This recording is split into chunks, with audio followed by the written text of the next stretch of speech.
برکت کو سمجھنے کی ایک واضح مثال، ایک شخص نے حضرت علی بن ابی طالب رضی اللہ تعالی عنہ سے عرض کیا کہ کتے بیک وقت 7 بچے جنتے ہیں، جبکہ بھیڑ بکریاں بیک وقت 1 یا 2 یا پھر کبھی کبھی 3 بچے جنتی ہیں۔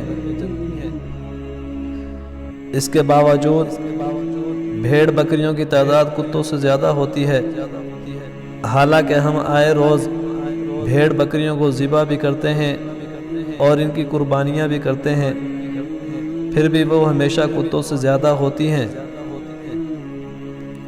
حضرت علی رضی اللہ تعالی عنہ نے فرمایا، یہی چیز برکت ہے۔ اس شخص نے کہا، برکت بھیڑ بکریوں میں ہی کیوں ہے، کتوں میں کیوں نہیں؟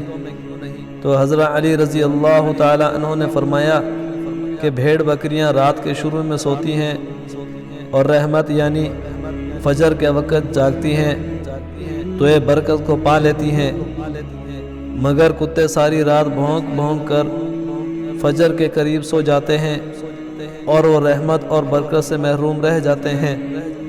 میں تمہیں نصیحت کرتا ہوں کہ رات کو جلدی سویا کرو اور صبح کو جلدی اٹھا کرو، یہی عادت رزق اور اولاد میں برکت کا ذریعہ بنتی ہے۔